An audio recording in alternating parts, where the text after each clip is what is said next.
So, like being there and watching how life-changing this journey is for both Indian parents and the surrogates, has been amazing. So that's why I'm passionate on this field and for this job. Welcome to the Surrogacy Scoop, a podcast brought to you by Patriot Conceptions, where we demystify the world of surrogacy from the clinical, family, and surrogate perspective. I'm your host, CJ, and today we are sitting down with Yuna Luo, Customer Success Manager at Patriot Conceptions. Welcome to the show, Yuna. Thank you, CJ. I am so excited to hear about your role today and also just hear about some of these expertises that you have. But let's start at the beginning, as far back as you want to go. What has been your journey through the reproductive health field? So, I actually didn't start out planning to be in this field. And then my background is in computer science, which is, totally different. So, but after going through my own pregnancies and becoming a mom, I realized just like how powerful and emotional the journey to parenthood can be, and then like how beautiful that experience is. So, and around like the same time, two of my best friends who are gay couples were looking for a surrogacy to have a child. So, and that's how I was introduced to this field. Awesome. It's so interesting hearing about the personal connection. I feel like, especially in this area, a lot of people find out about it from a friend, a loved one who is interested in surrogacy and kind of, just gains it from that perspective. Mhm. So, maybe digging in a little bit, your role currently at Patriot Conceptions, can you talk a little bit about it and maybe your career journey to the title you have today? So for my position, I do the matching process, and then the process quite like general. So we send like the surrogate's profile to the intern parents, and then once they think they have found a good match, so we send the intern parents' profile to a surrogate for reviewing and then schedule a match meeting for them, so they both can get to know each other better and see if they feel the connections. So once they confirm the match, and then we send the surrogate's medical records for clinic for review. Yeah, that's kind of like the general things. Mm. Yeah. So it really sounds like you are involved with everybody at a certain step of the process. Yes. I guess, how do you feel, or when you think about that, what are some of the skills that maybe you had from your previous roles that you think helped you in your role now, dealing with multiple different kinds of people at all different steps?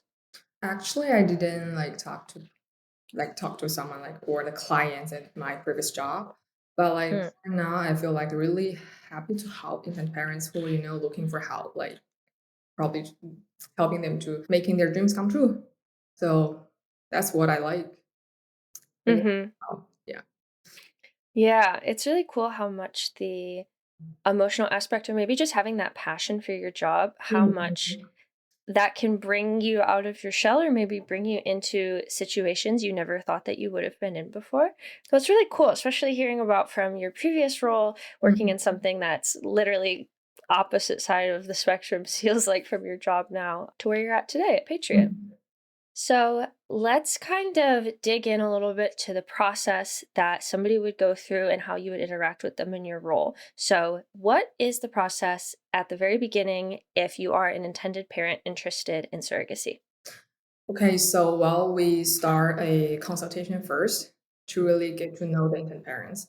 And then we need to understand their journey so far and their hopes for the futures, and then like what they're looking for in the surrogates.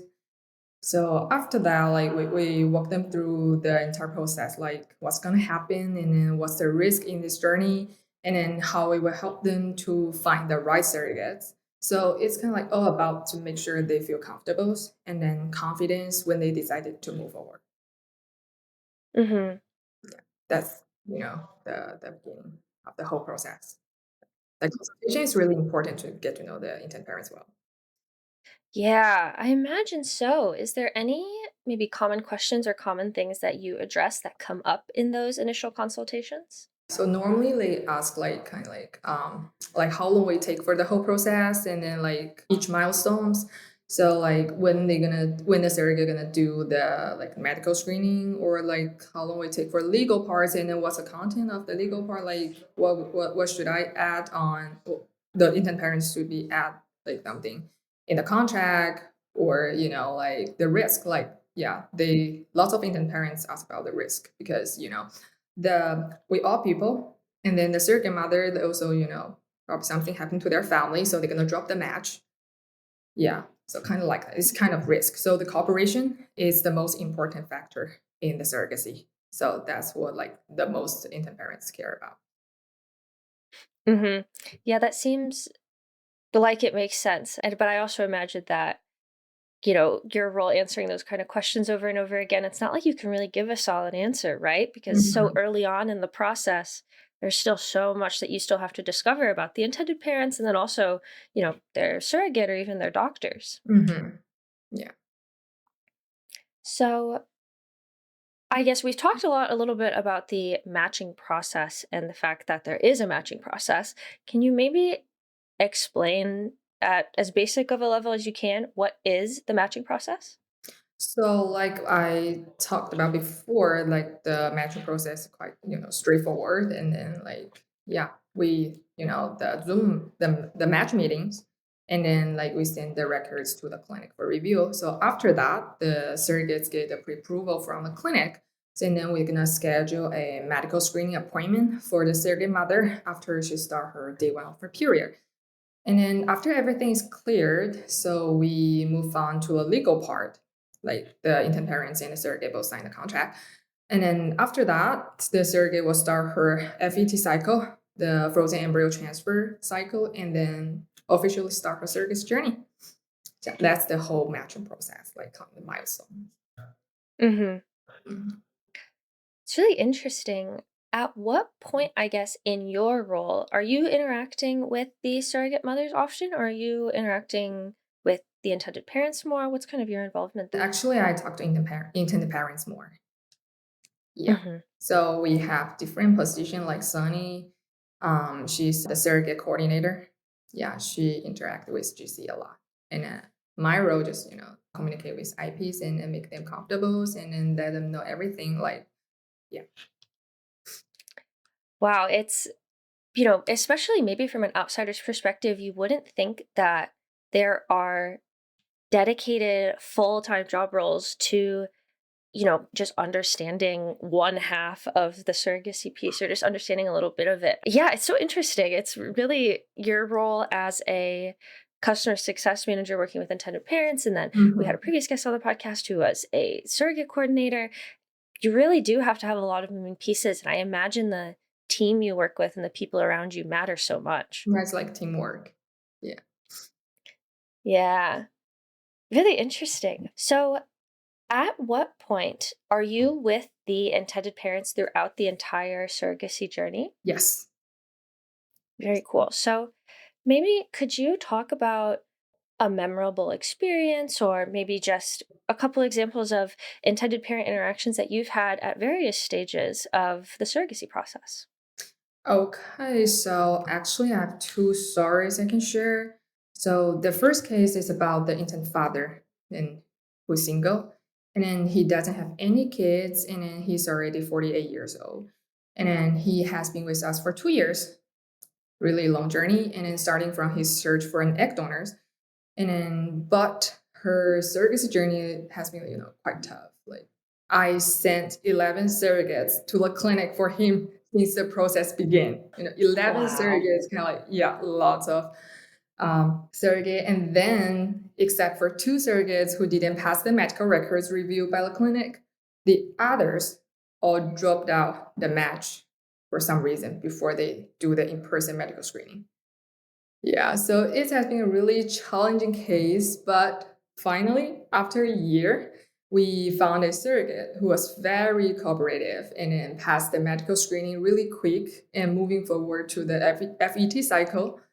But, unfortunately, the first embryo transfer failed. But like everybody didn't give up. We just worked hard together and then finally success in the second transfer. So this experience stand out to me because the intended father always has a lot of trust in us. And then, but many of surrogates' actions were, out of our control. So what I want to say is the cooperation. Yeah, I said it before, is the most important factor in the choosing the right surrogate. And then this is one of my, memorable case. And then I have the second one is a very sad story. So the intern parents have been trying to have a child for 14 years. Wow. 14 years. And then they started IVF process 10 years ago, but always end up with a miscarriage. So when they came to us, they only had one embryo left. And then the surrogacy was their daughter. And then so everything seems like to be going well at the beginning. And then surrogate mother was super sweet and cared about the baby so much. But when the baby turned 18 weeks, the surrogate mother experienced a miscarriage. And it was heartbreaking for everyone involved, like me, like our love Sunny, and then case manager, especially the intern parents, of course. It's kind of like nightmare. I couldn't imagine like how sad they were, and then that was their last embryos, and then their last hope. I was so sad. Like even now, I'm sad. I really want to try to help them to have a child, but I can't do anything at that moment. Yeah. Yeah, that's two stories I really want to share. Hmm. Mhm. And I think both of them are uniquely impactful, right? And I think they Mhm. both share a through line of, I think, everybody involved at every step of the way. And I want to ask you in a little bit more detail, but resilience. Mhm. The single father who's sticking with you for 2 years to go through this journey, and then this couple who's, giving it one last shot and something goes wrong. Those unique struggles of this industry are maybe just not well known or not well talked about. How do you feel you balance that personally? Because obviously, this is a very important part of your life. It's your job and you have a family of your own, but those emotions are heavy. And I imagine that they weigh on you in a lot of different ways. Yeah, like, I feel really sad for the parents, and then and then the intern father like always trust us on the whole process. Like we're trying to try our best to find them a surrogate, and then like trying to coordinate like the whole process and make this happen, and then to have the baby at the end of the journey. But just I have my son, so I have my own son, and then so after work I just stay with him, and then and then trying to get out my job, and then that's it's really hard to really get out of it. And then because like our job's like 24/7, I have to reply intent parents message all the time, and then especially like after transfer failed or something happened like miscarriage. So kind of like hard, but actually I really have the passionate in this job, and then so I'm trying to do everything the best, and then don't make the intern parents feel alone. So I update everything, make sure they got informed, and then they have confidence on this, and they feel supported. Also the surrogate mother, so I want them to feel like more supported, and then and then communication and then trust are the most important things, and then we are happy to we are here for them throughout the entire journey. I think, so there's a lot of things that come up in these conversations, right? There's hearing about surrogacy from a lot of different perspectives, from the surrogate side, the clinical practice side, and then the facilitator side that you're on. I don't, I haven't, this is something I haven't said on the podcast yet, but I've definitely been thinking it really does take a unique kind of person to be able to do this job because, obviously the surrogate mother is sacrificing to a certain extent her body, and that is a big piece of this. But as you just said, you are replying 24/7. You're putting so much emphasis to make sure that everybody feels comfortable all the time.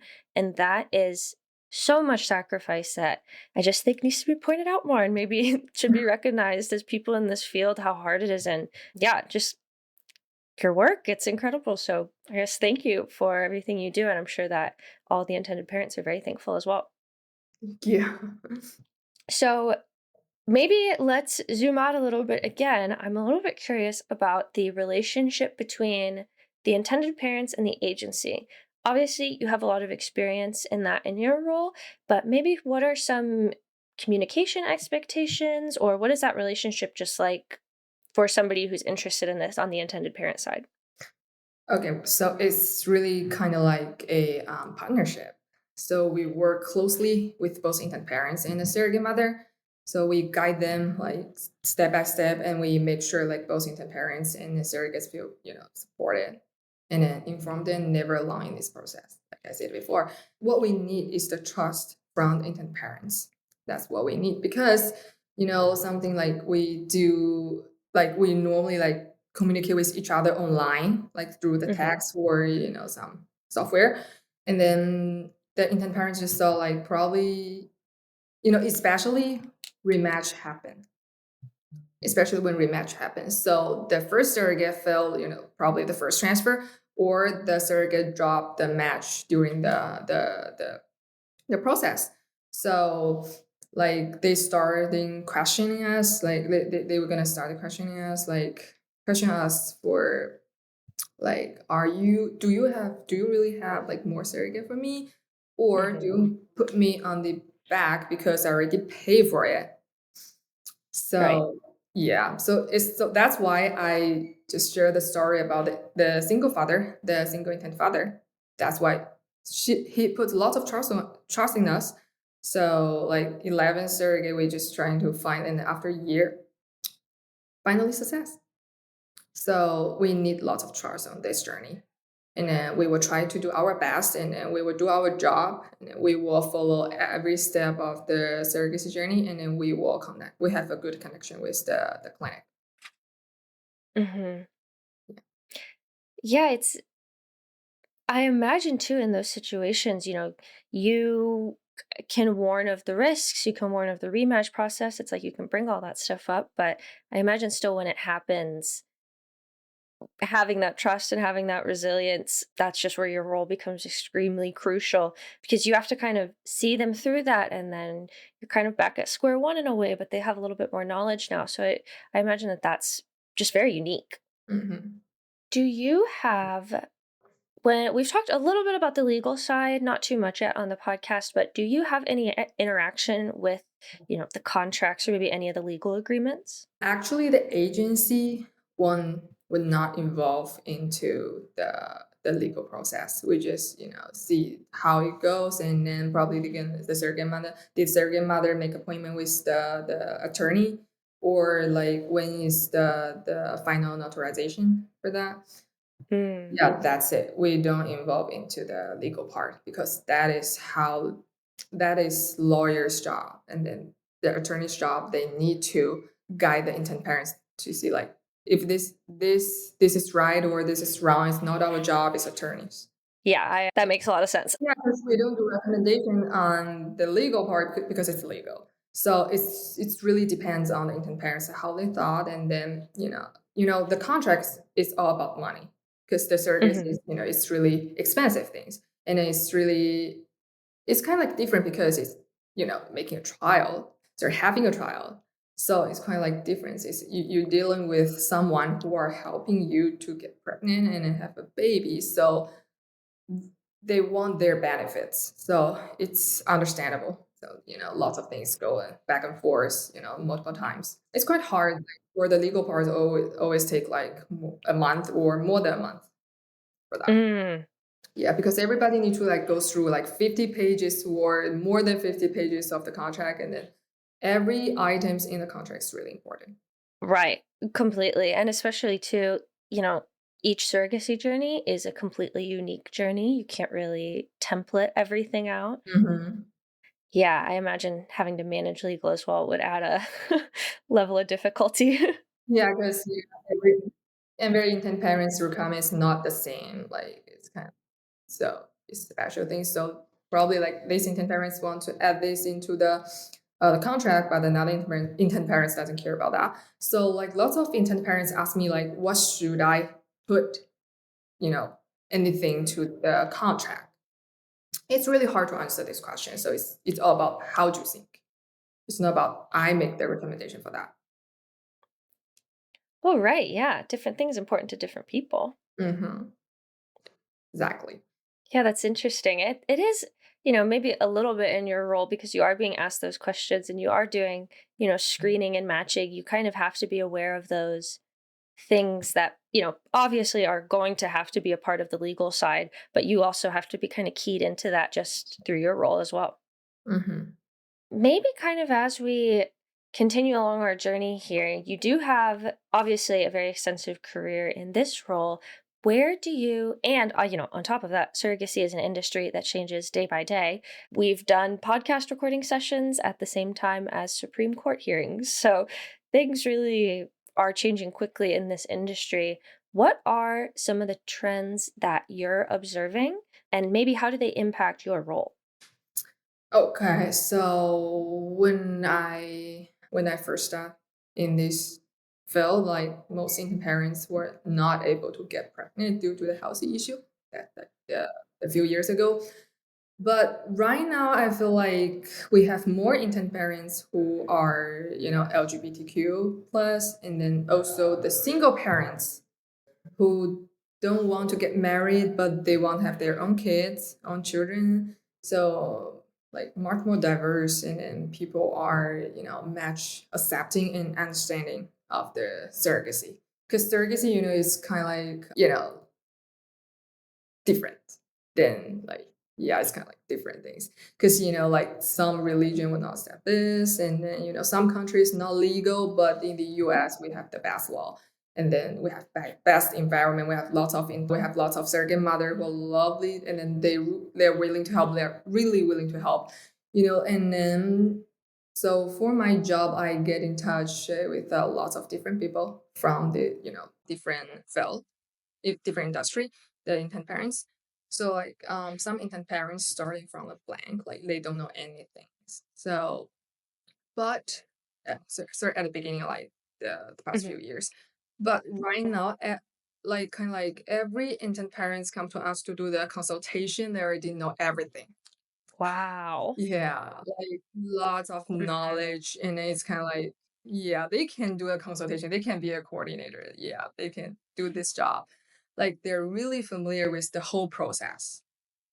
Just probably the internet and a lot of information coming out, and then, yeah, they have lots of knowledge in this. So we just let them know like the what they don't know, and then yeah, they can understand really fast. Right. Yeah, I honestly didn't think about that perspective, how much the, incoming people would change over time, just maybe based on the popularity or just like the public awareness of surrogacy. Yeah, how much the intended parent pool shifts. And then obviously, if it's more popular, people have more knowledge coming in. Is there maybe any common misconceptions or things that come up often that are either, not true, maybe not 100% understood that you see from the intended parent side? Okay, so like for LGBTQ plus family, of course, they need some help. And then for the single parents, they cannot, but single mother, they can get pregnant. They can get pregnant by themselves, but they don't want it because their job or it's really busy on the work on a busy life, something like that. But like most for couples, they couples always have some healthy issue, so they Mm. cannot get the baby by themselves. And then we have just a few cases they just don't want to you know give birth by themselves, so they decide to go through the surrogacy. So just a few cases, but still there. Hmm. Yeah, it's interesting. I guess in a field like this, you wouldn't think that surrogacy being something that's talked about would really impact it that much. I guess that's maybe just a little surprising for me. Now that I'm thinking about it, not so much. But I imagine that um, was it a more so of a gradual shift? You suddenly started to see more of those unique single parents or LGBTQ parents, or people electing to do surrogacy instead of health requirements. Was that sort of a slow change, or would you say it kind of hit all at once? So we have lots of gay couples, because the lesbian couples they can have pregnant themselves, but for the gay couples we have a lot. Hmm. Yeah. And then we have a lot of single parents, like it's kind of like 30% LGBTQ plus family, and then 30% single parents and 40% of kind of like Oh, that. wow. Yeah, Interesting. it's a big part. Yeah. But the starting at the beginning, we just, like 90% of them are the straight couples. Yeah, they have housing issue. But like we have lots of intent parents from China. And then Mm, like a few years ago, they just canceled the one child policy. So you can have at least 3 children. So after cancel that policy. So lots of intent parents looking for another kids. So they can, their baby has a sibling so they can grow up together. That's why, yeah, because the before China has one child policy, and then the parents need parents age is already like up to 40, so it's right. it's high risk pregnancies, but they still want another child, so that's why they are looking for a surrogacy. Wow, that's really interesting. It's like we know about these, for me, being someone who's American, global perspective. And it's crazy how those things trickle down, how now, yeah, obviously there would be a lot more Chinese people who are interested in surrogacy because that's an option for them now. You did mention that you work with a lot of Chinese families trying to have a surrogate. Mm. Is that something that is still, you work with a lot of Chinese families still? Yes, like we have lots of Chinese intent parents because the surrogacy in China is not legal. Actually, it's not legal in the most Asian country. Probably just Mm, because I don't know the reason, bro, but just yeah, policies and then something like. So we do have lots of Chinese parents, and they are not just looking for one child. Like they're looking for like more than like most of them looking for more than 3. And then wow. the twins pregnancies for the IVF and then for the surrogates is not safe. So they probably just find 3, 4, 5 surrogate to having the baby at the same times, and then the baby's gonna give birth together. Like Wow. yeah. Wow, I didn't even know that that was a possibility, A. But B, I imagine your role as customer success manager, that's a lot of moving parts. And that's just one set of intended parents. So I imagine that those cases are just intensive. And then most of the time are the Chinese families in China. Yes, in China or in the Philippines Mm, and or in the Singapore, like the Asian part. And a few of them from the Australia, but we do wow. have lots. Yeah, Australia is not legal for Mm, the surrogate as well. So like lots of Indian parents from there and then looking for a surrogate mothers in the US, and then, because the US has the best law. right. Yeah. And so I just imagine, you said earlier in the show that you are talking to intended parents all the time. You are literally talking to intended parents all the time because everyone's in Mhm. different time zones. Yeah. So that's why I work so late, like 24/7. So that's why, because in different time zone. Yeah. Wow. That is so interesting. We could sit down and I could ask you questions about the your role globally, or a whole nother podcast. Maybe we'll have to do a follow-up. But maybe as we kind of nest or wrap up our journey today, is there anything that maybe you want to share from your perspective, your role, or maybe just your whole time in surrogacy with our audience today? So like what I said before, so my best friend's story. So the gay couple story. So I realized that surrogacy is the incredible way to bring life changes to families and who are waiting for a miracle. So they cannot get pregnant themselves. So it's not just about the medical side. We're working with the IVF clinic. So it's about like helping people make their dreams come true. So, like being there and watching how life changing this journey is for both Indian parents and the surrogates, has been amazing. So that's why passionate on this field, and then for this job, yeah, that's what I want to share. Like everybody deserves to have a happy life and life changing chance. Awesome. Well, I think that is the perfect message to leave our audience with.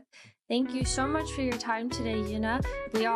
This is a Patriot Conceptions podcast, so obviously people know where to reach you. But again, thank you so much for your time today. No problem. Thank you so much, TJ. Thank you for listening to this episode of the Surrogacy Scoop, and I hope you found value in this meaningful conversation. For all resources mentioned in the episode, or to connect with Patriot Conceptions online, visit the description. Don't forget to subscribe on your favorite podcast hosting platform and share this episode with those in your life who may be interested in getting involved.